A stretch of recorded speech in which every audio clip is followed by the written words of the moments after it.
Well, good evening, everyone, and welcome to this evening's council meeting. It is the 12th meeting of the 145th Council of the Corporation of the City of St. Thomas. Welcome to everyone tonight, including those watching at home and those in the gallery today. First off, we have all our councilors present tonight. Councillor Kohler is online and the rest are here. Are there any disclosures of interest of any of the councilors? Councillor Baldwin-Sands. Thank you. I have an item of interest in the closed session tonight. Okay, please remind us back when we get there too. Thanks. Minutes. I have a motion that the minutes of the meeting held on April 22nd, 2025 be confirmed. Moved by Councillor Peters, seconded by Councillor Herbert. Questions or comments on the minutes? Seeing none, all those in favor? Any opposed? Carried. Next order of business are deputations. We have one deputation this evening from the Elgin General Hospital, St. Thomas Elgin General Hospital. Karen Davies will be making the presentation for the development of a new hospital in St. Thomas. Ms. Davies, you've figured out how to turn on the Thank you. microphone. That's the first good step. Thank you. And while Andrea is getting us set up there, I'll just say the purpose of coming here, you may recall the last time I was here, I was actually supposed to come here a few months ago, but with the call of the election, we decided to put that off.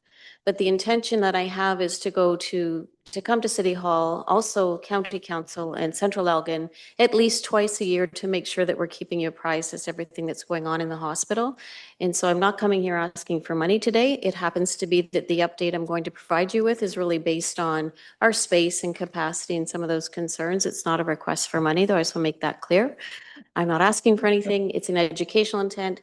And hopefully, as we go on with these sessions in the coming months and years, you will be coming to me, telling me what kind of topics you want me to bring to this session here for you. Well, this is great. Communication has been, substantially improved, and I'm glad we're talking to each other often. Good. This is really great. So come whenever you want. Just give us a call and we'll make sure it happens. Perfect. And the same goes to all of you. If there's something going on that you need more information on at the hospital, please feel free to ask me to come. Let me just see here.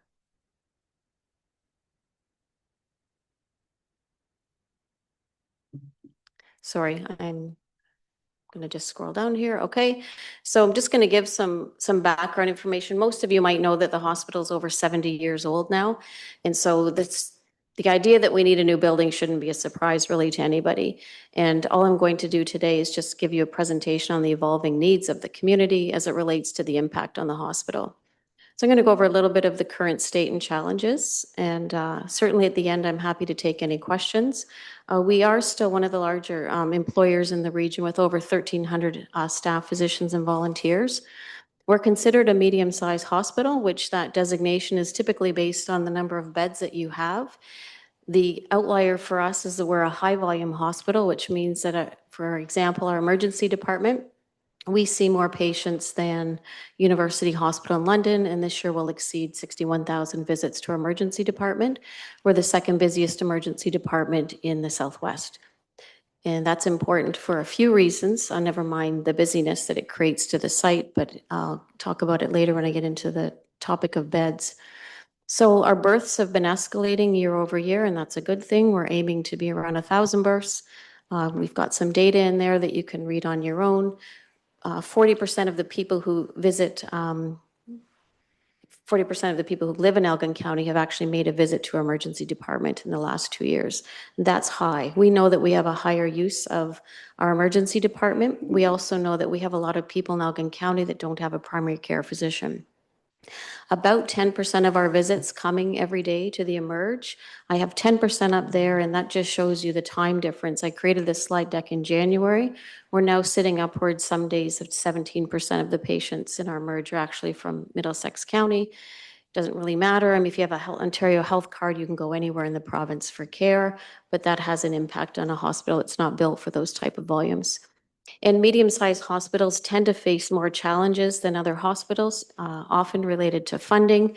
Right now for us, we know that this region is growing rapidly, and with that rapid growth is the boomer population, the aging population, and certainly we have a high level of comorbidities in the area.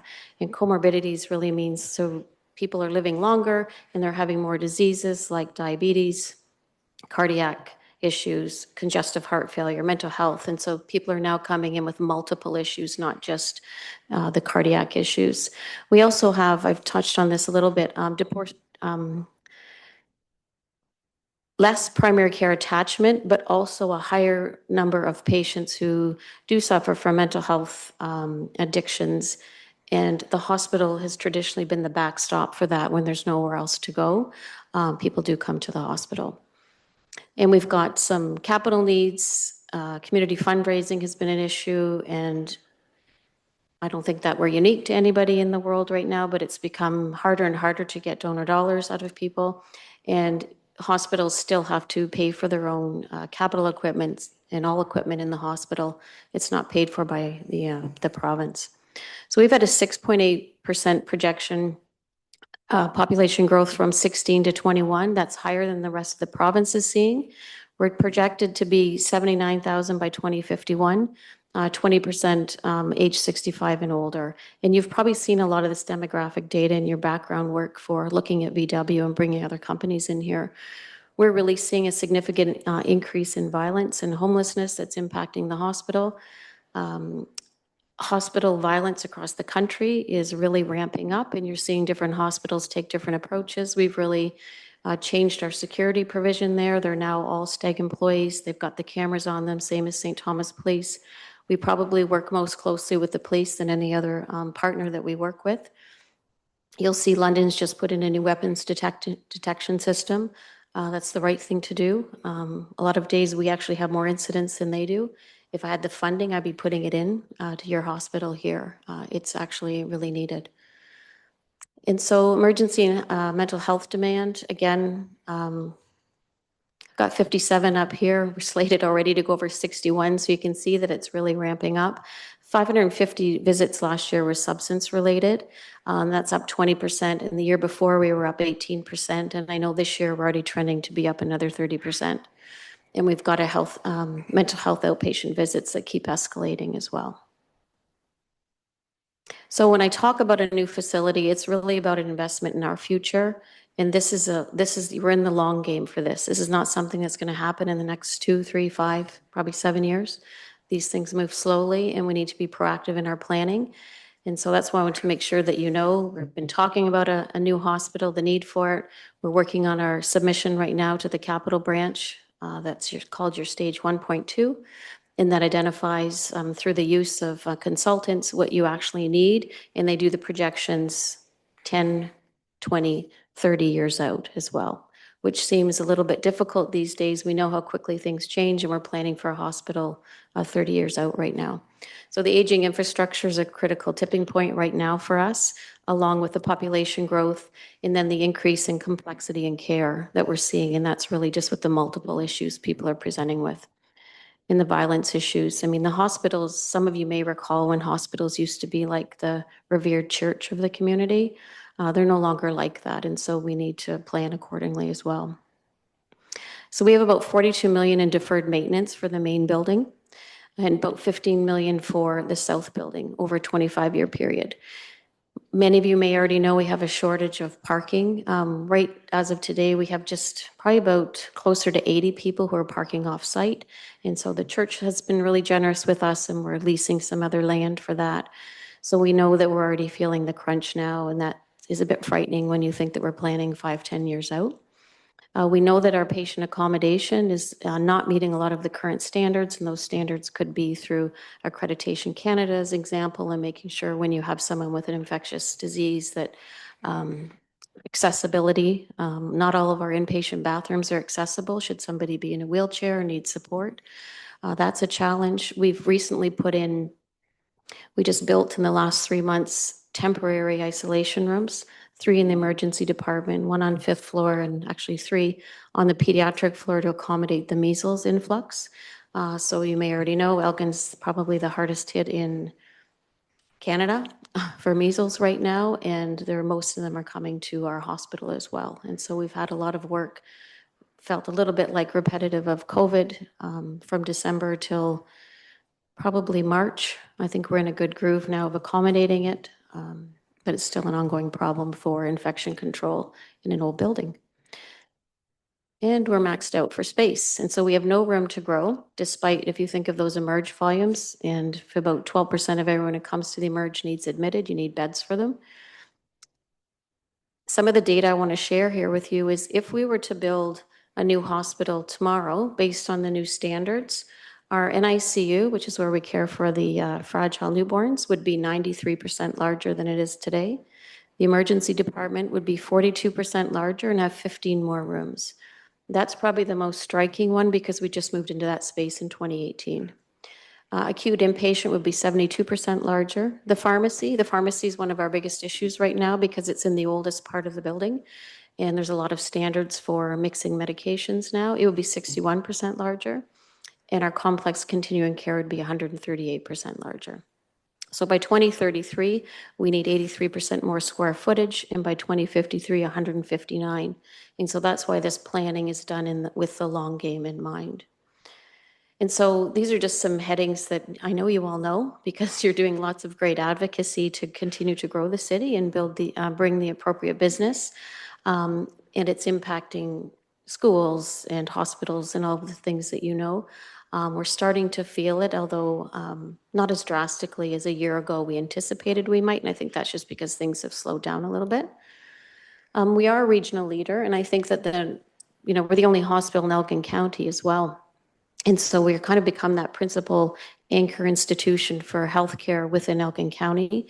We do support frequently other hospitals, some of the smaller sites like Tillsonburg, Strathroy. It's not unusual for them to not have any surgical coverage for 4 days or no obstetrical coverage or anesthesia, fill in the blank. And so we do have sort of our arms out into the region to support other sites.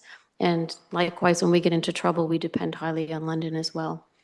You've heard over the years, we've talked a lot about our emergency room rankings. And despite the high volumes out of 74 hospitals, we still rank #1 in the province. We don't like to advertise that too much. And it is part of the reason for the drift from London and other areas.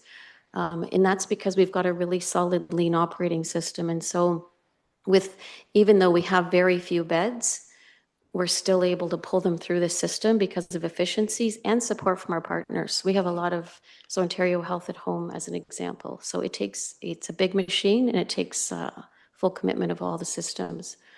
One of the things that I think has helped us to be so successful through not just the pandemic, but over the last many, many years is our culture. And I've had a very intentful 10 years of building and designing this culture, and we spend every day making sure that it's a priority so that everybody who comes through our doors, whether they're volunteers, staff, physicians, patients, that they all feel comfort and welcome when they come here.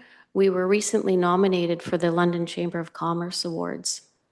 I know it's London, but we got nominated for the award of best culture. And we're in the top 2 contenders, and we'll find out on May 3rd if the hospital receives that award or not. And for me, just the nomination and making it to the top 2, beating out all the other hospitals in London is a huge win for us. And I think that it highlights the hospital that you have here in your community. And it allows us to do the work that we're doing every single day.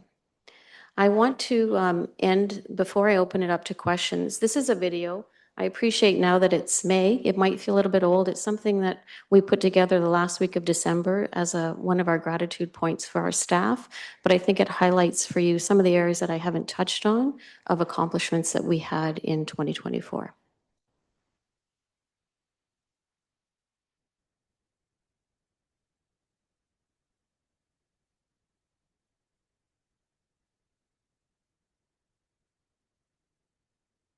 This feels like a test. There's no volume.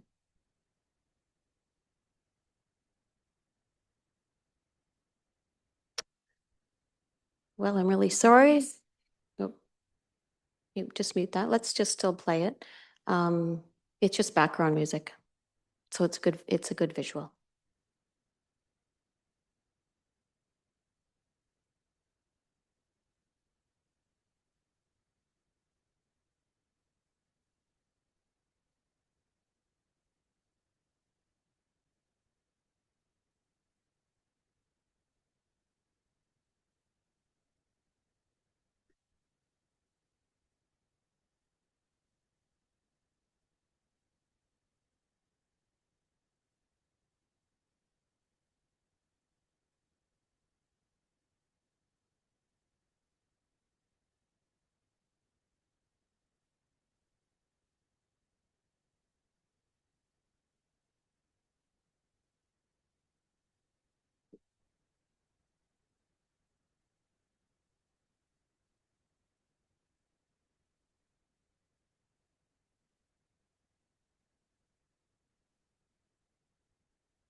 So while that's wrapping up, I'll just say that I'll end with what I started with, coming here to tell you I'm not coming here asking for money, but I am asking for your support, your continued support.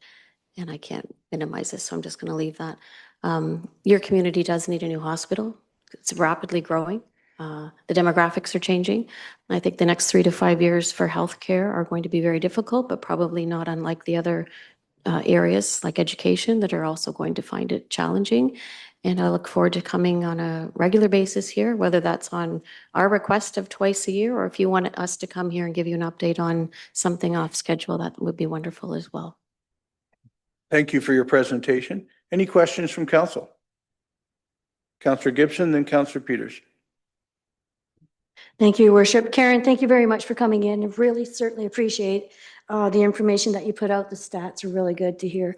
I appreciate that. The longevity of the MRI that's in now, how long is that? Thank you. That's a really good question. And so part of our planning right now, and I'll touch on that a little bit. So even if we were to go over and build a brand new greenfield site, by the time that site would be built, we'd need another MRI. And we're also looking at how we're going to use that current site. There's a laundry list of potential for that site. It's very prime real estate. It could be an ambulatory care site. It could be a primary care site. And we would have diagnostic imaging in place there. Go ahead. Thank you, Your Worship. One more question. And who owns the property, the province or the hospital itself? We own the property. And 10 years is likely, most likelihood of an MRI. Councillor Peters? Thanks, Worship. Thanks very much for the presentation. 2 questions. One, how much land is a greenfield site going to need? Because if you're talking 8, 10 years out, we need to start thinking about that. And that land probably isn't in the city of St. Thomas, which is another factor that you're going to have to consider. And you just sort of touched on it in your response to Councillor Gibson, but are we, to me, again, I guess we'll wait for the planning process, but are we going to be looking at a kind of an old Victoria Hospital scenario of a 2-site operation down the road, or is it the vision to consolidate everything into a greenfield site and utilize some of those other things that you just spoke of? That's a great question. So our vision, our preference would be a greenfield site with the brand new hospital and everything that the hospital needs to function on that site, which could also be a community hub. There's all sorts of things that could partner with a hospital. When you submit your stages to the government, though, you have to submit 3 options.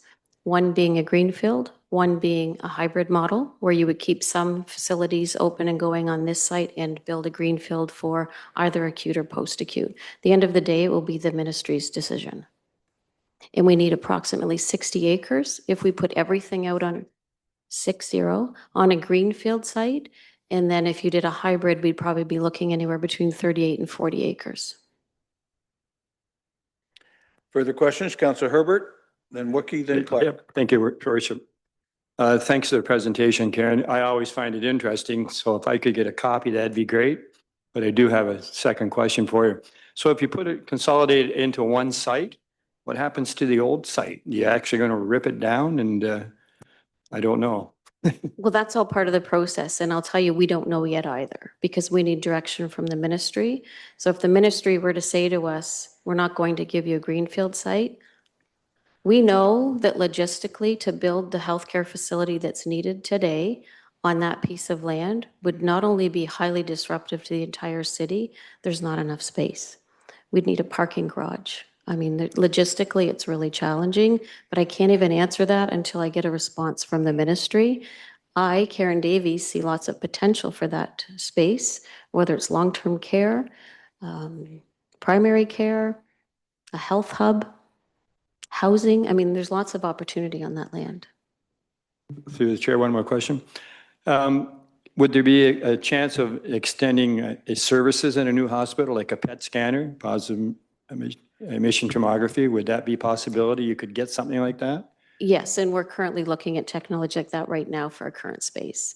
Because you have to remember, even though it feels like, you just put an MRI in, why would you do that if you're going to build a new hospital? you're a long time away, and I need an MRI and a PET scan today for patients. And so we're constantly looking to add those things, and then we have to be creative, and do we move them, or do we do a new facility on that site?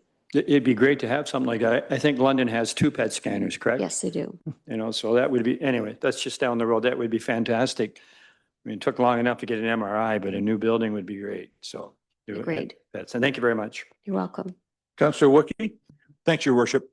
A funding question about how the province funds these things and how does that work? Because in my head, I want to kind of know what the steps are in that. Coming from the education sector and the bizarre way schools are funded with, bumps and seats and, you can see a subdivision coming, but they don't fund it. Anyway, that's a whole other deal.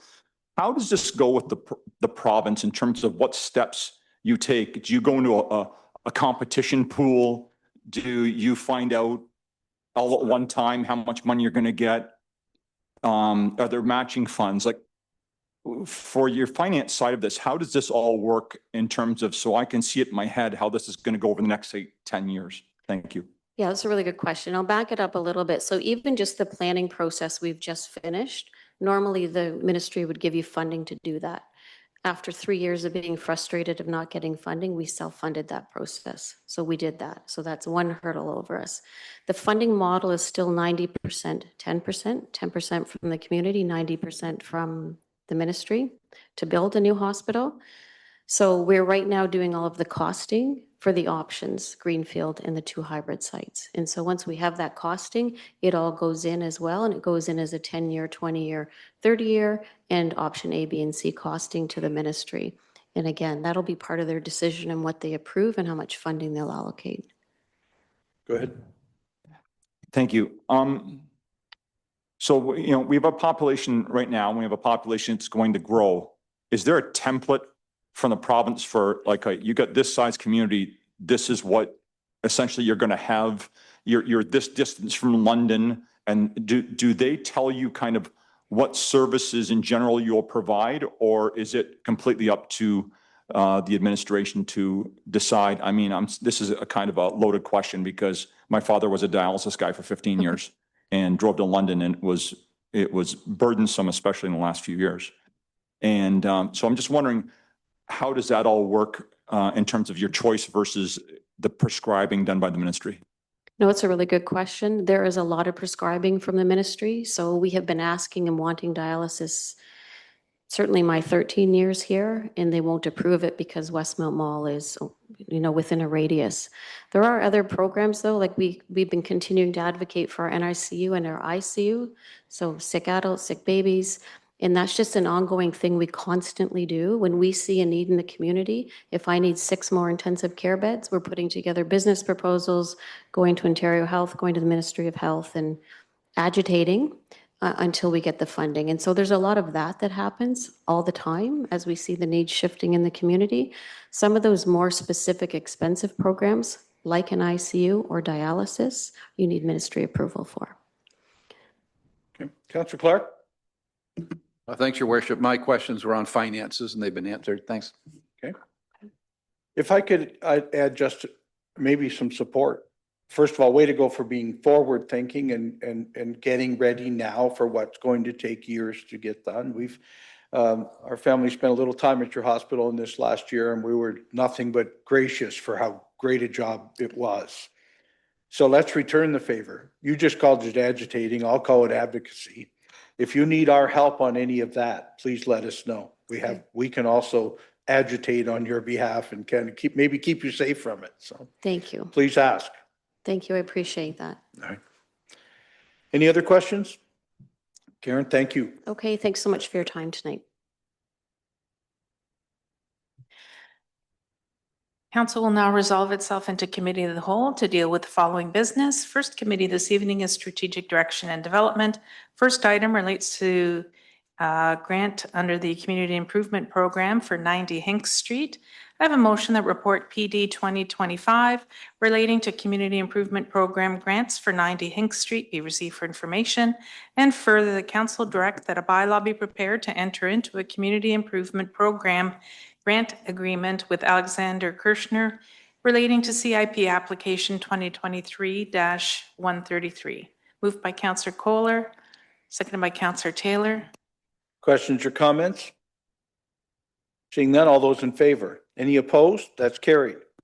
Next item relates to a community improvement program grant for the property at 70 Dennis Road. I have a motion that report PD 2125 relating to a community improvement project by Nobel REIT LP for 70 Dennis Road be received for information, and further the council approve the recommended tax increment grant as submitted by Nobel REIT LP for 70 Dennis Road. Moved by Councillor Clark, second by Councillor Herbert. Questions or comments? Seeing none, all those in favor? Any opposed? Carried. Next item is notice of a public meeting to take place on May 22nd at 10 a.m. from the Committee of Adjustment regarding an application for a minor variance by Roman Verk to permit 2 additional dwelling units in an existing detached accessory building, whereas zoning bylaw provides that no accessory building shall be used for human habitation at 21 Jesse Street. Your Worship, if there's no further items for this committee, Seeing none. we'll move into community engagement and services. The first item relates to coordinated collaborative response review. I believe we have folks available here, should there be any questions. I do have motion that report SCSS 1025 relating to the 2024 coordinated collaborative response review be received for information. Moved by Councillor Baldwin Sands, seconded by Councillor Herbert. Questions or comments on the report? Councillor Peters. Thanks very much, Your Worship. My question is that the report focuses in on St. Thomas, but we know that the issues don't just pertain to St. Thomas. I read the Elmer Express every week, and Elmer seems to have some issues as well too. So as far as us providing these services for the county, how are we doing in some of the smaller communities? And my other question is, do we ever do a census to see where these individuals are coming from? Like, so if you're going to tell me that there's not issues in Rodney or Elmer, are we the magnet that's attracting these individuals to come to St. Thomas because of the services? John? Thank you, and through you, Your Worship, to Council. Through our rural homelessness response system, it's not directly a part of the CCR protocol. We do filter and provide supports to our rural communities, including both the East and the West. We do know that homelessness affects all communities in our region, and that the supports that are offered through our office are consistent in the approach, despite not being directly a part of the protocol. In terms of a census, some of the information that we would gather would pertain to starting the conversation around prevention and diversion and understanding whether they're actually appropriate to be receiving supports from this community. And if we were to come across instances that they were from outside of St. Thomas Elgin, we would work to repatriate them back to their home community with a plan to make sure that they're receiving the housing supports and services in their home community, which they originated from. Further questions or comments? John, thank you. It's a great report and great to have you here I think this is your first time. This is my first time. Thank you. Excellent. Well, we'll be gentle then. Again, thank you for the report. All of those in favor? Are there any opposed? That's carried. Thanks. Thank you.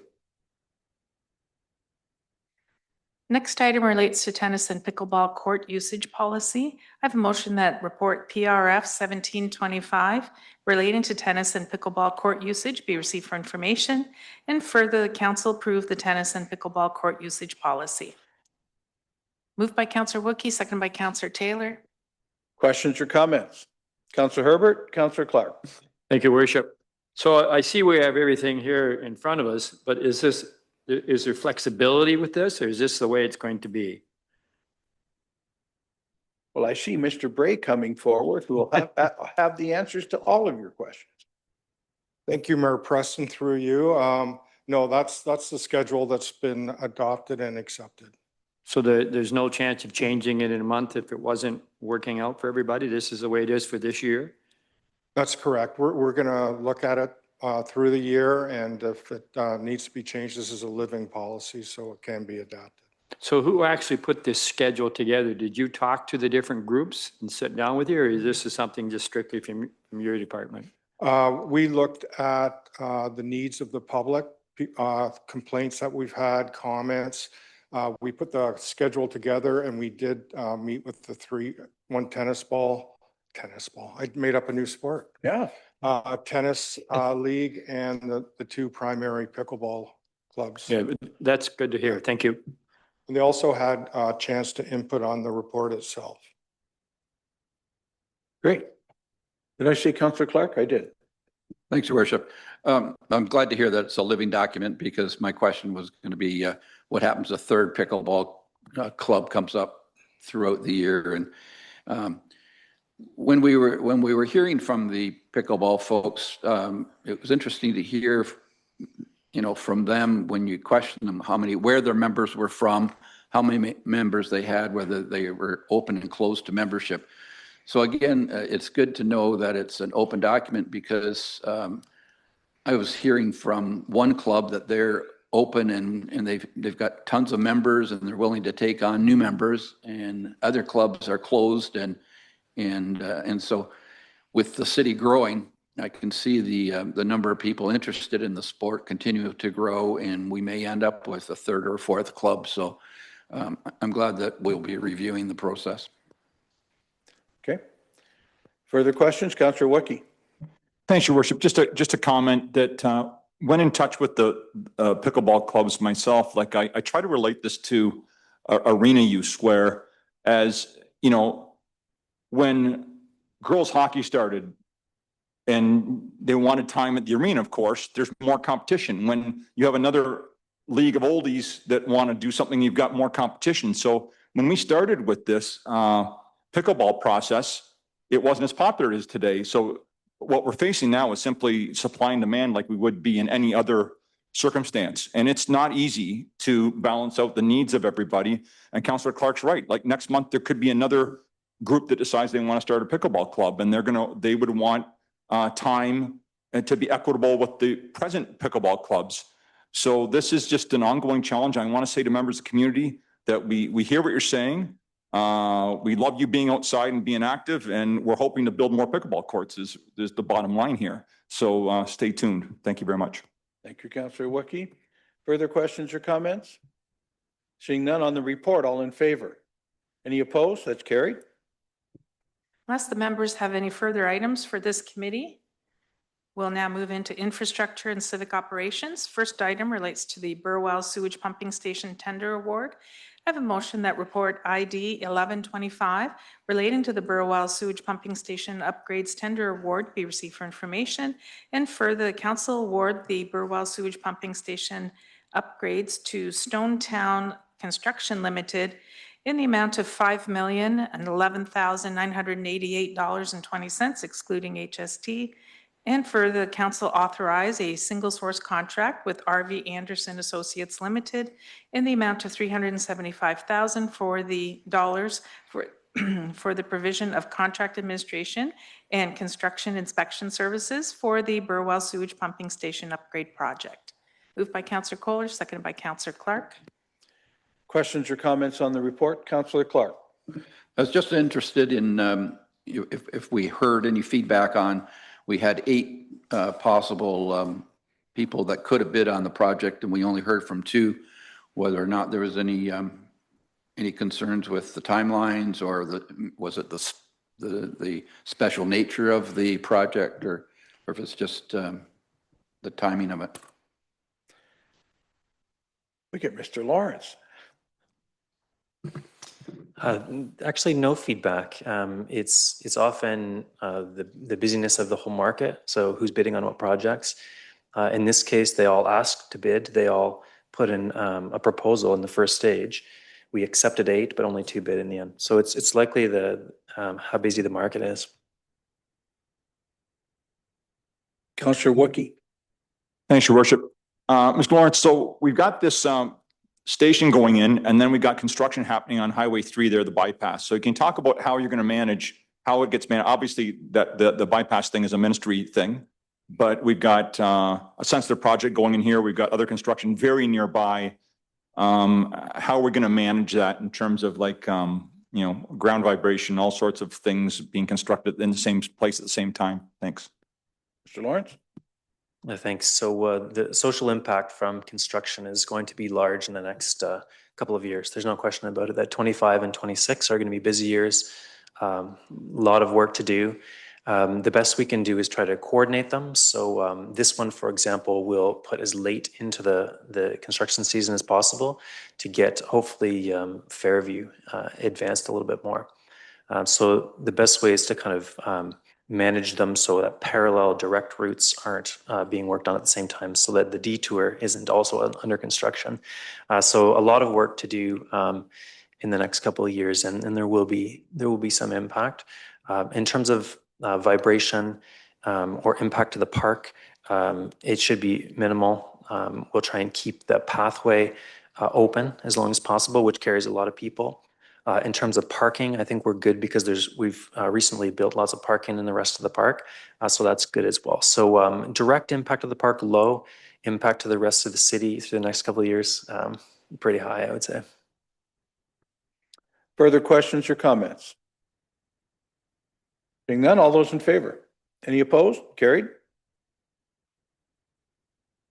Unless the members have any further items under infrastructure, we'll now move into corporate governance and administration. First item relates to 2025 Court Security and Prisoner Transportation Program funding.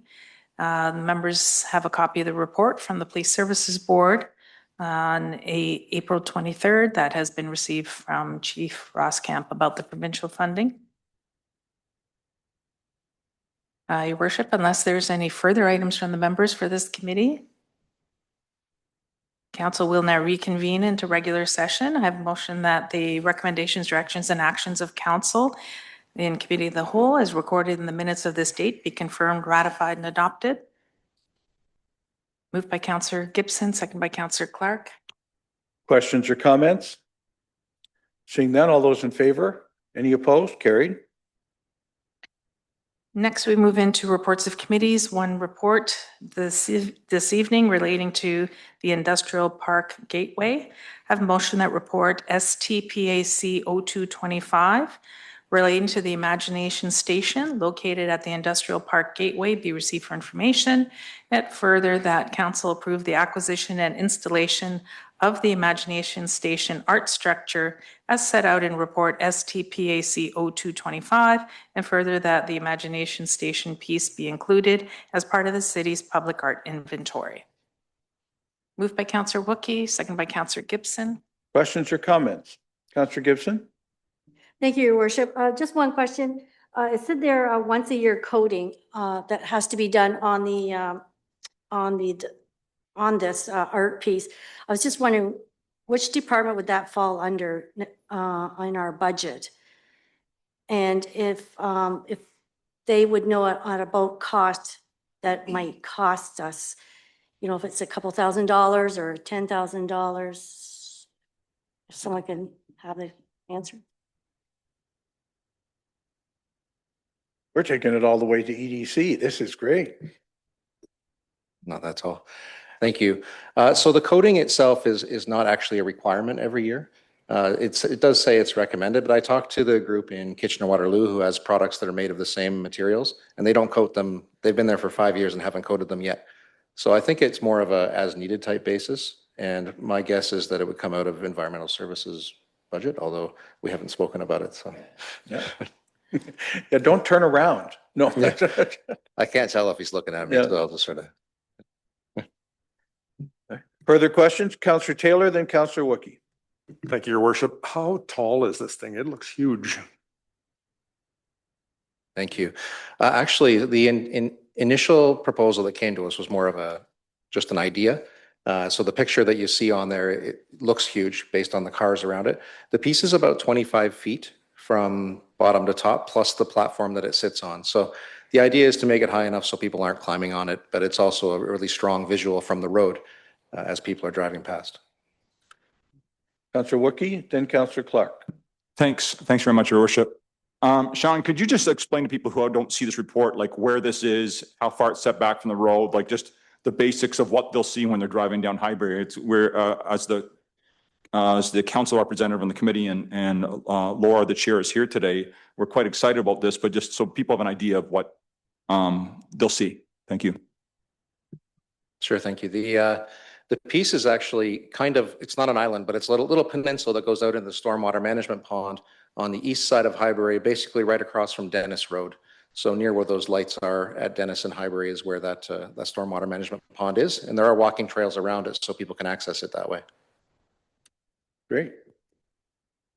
Councillor Clark. We'll have lights at the base of it, and is it the picture that we are seeing, the colors, is that all set in stone, or is there? Are you open? Is the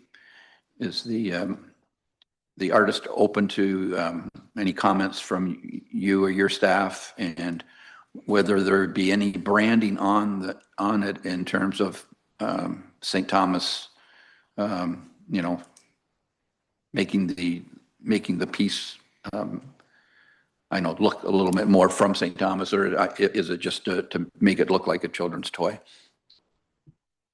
Mr. Dyke.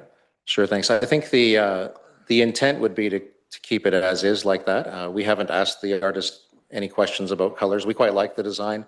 The connection to St. Thomas is obviously the railway history and trying to tie that into something fun and whimsical. Whether or not there's opportunity for branding on it, I'm not sure. I think that would take some discussion, but we can certainly follow up and ask, but it may or may not look better without it. So, yeah. And lighting? Lighting, we certainly hope so, yeah. That's the plan. Councillor Gibson. Just one last question. I was wondering if we could, I see you got 2 or 3 engines, if we can name them, have the names of the engines that we have in our railway museum, and maybe the one club car could be also listed on, put their name on the club car. Thank you. We'll ask. We can certainly ask. Again, I'm not an artist, so I don't pretend to know whether that's something artists can do or will do. So I'll leave it to the artist to decide. It is a piece of art from a relatively famous artist across Canada and international. So me calling and telling her to change things may not be received quite as well as you might think. Further questions or comments? Seeing none, all those in favor? Are there any opposed? It's carried. We now move into petitions and communications. First item is a request for jumbo lighting for June 2025 for National Deafblind Awareness Month. I have a motion that the jumbo monument be lit in blue from June 1st to 8th, 2025 for National Deafblind Awareness Month. Moved by Councillor Wookie. Second by Councillor Taylor. Questions or comments? Seeing none, all those in favor? Any opposed? Carried. Next item is a letter received from Aaron Marshall requesting that a wind phone be installed in a city park. I have a motion that the letter received from Aaron Marshall requesting that a wind phone be installed in a city park be referred to administration for a report. Moved by Councillor Wookie, second by Councillor Gibson. Questions or comments? Seeing none, all those in favor? That's carried. The last item under petitions is a letter received from the Municipal Property Assessment Corporation regarding the corporation's 2024 annual report and the 2024 performance report, both of which are available on MPAC's website, as well as the 2024 financial statements. Your Worship, unless there are any items. Councillor Peters. Okay. Thanks very much, Your Worship. To staff, has anybody heard if any indication out of MPAC when a reassessment is coming? Because it's pushing 10 years now, I think, or pretty close. City Manager, do you want to handle it? Oh, wait, I see Dan. All right. Mr. Treasurer? Thank you. No, I haven't heard. The last one was 2016, and I haven't heard anything from MPAC when the next assessment will be.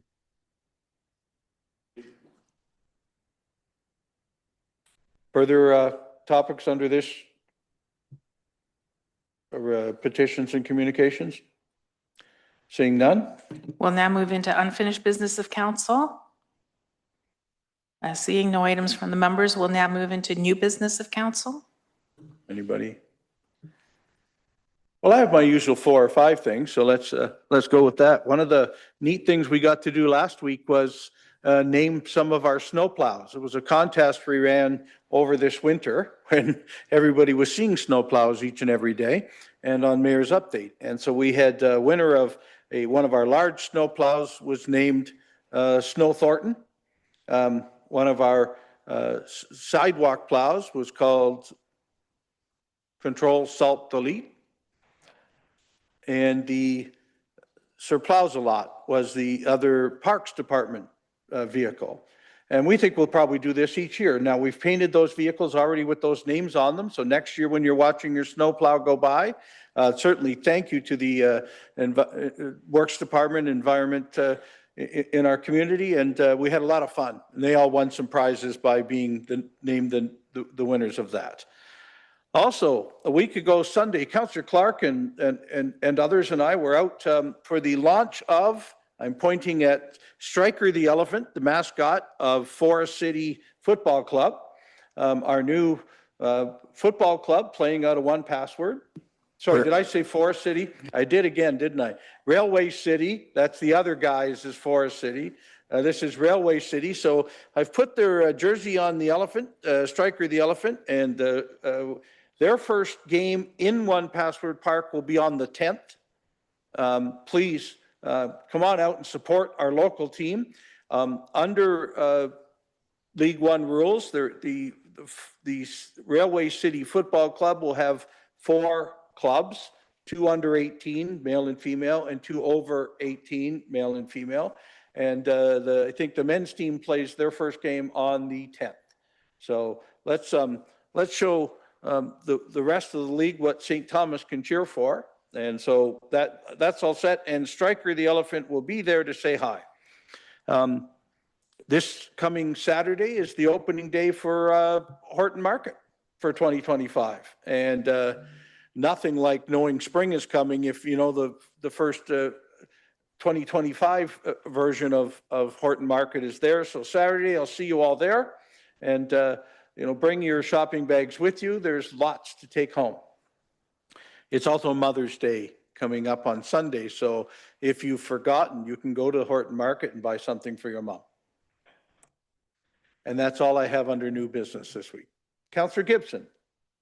Most importantly, your worship, our many thanks to the municipal clerks as we celebrate May 4th to the 10th, municipal clerks. And I'm sorry we couldn't give you the day off. And a thank you. Way to go on the clerks. Thank you, Councillor Gibson, for remembering. Councillor Wiki.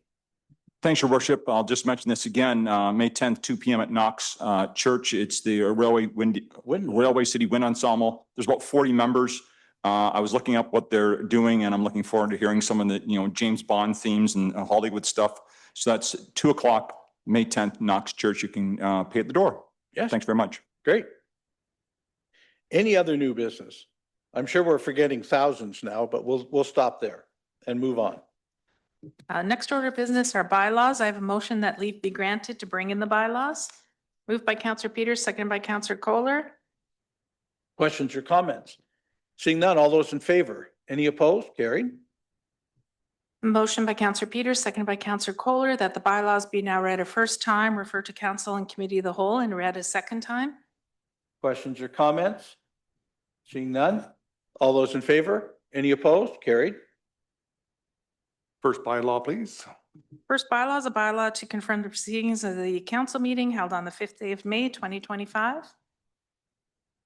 Questions or comments? Seeing none, all in favor? Opposed? Carried. Next bylaw, please. Second bylaw is a bylaw to authorize the mayor and clerk to execute and affix the seal of the corporation to a certain agreement between the city and 223-5272 Ontario, Inc. This relates to 400 Highbury Avenue Commercial Building. Questions or comments? Seeing none, all in favor? Opposed? Carried. Next bylaw, please. Third and final bylaw is a bylaw to appoint an area weed inspector to enforce the provisions of the Weed Control Act in the city, and that would be Stephen Rowley. Questions or comments? Seeing none, all in favor? Any opposed? Carried.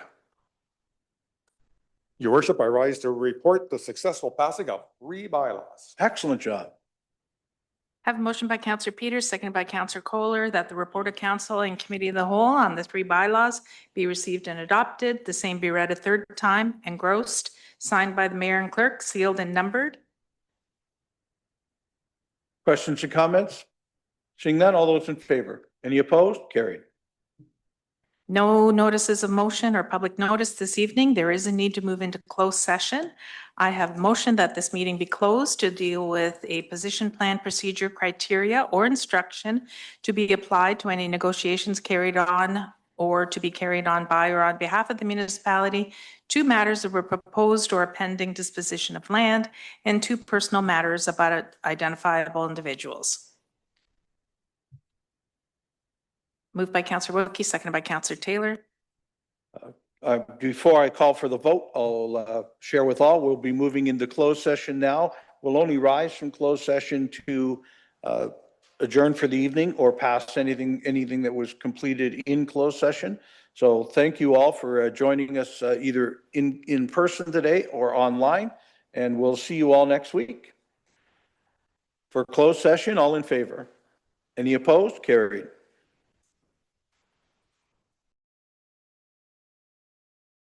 Your worship, at this time, I have a motion that council rise from closed session.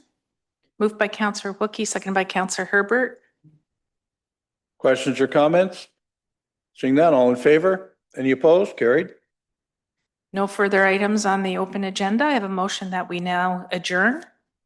Moved by Councillor Baldwin-Sands, seconded by Councillor Gibson. Questions or comments? Seeing none, all in favor? Any opposed? Carried.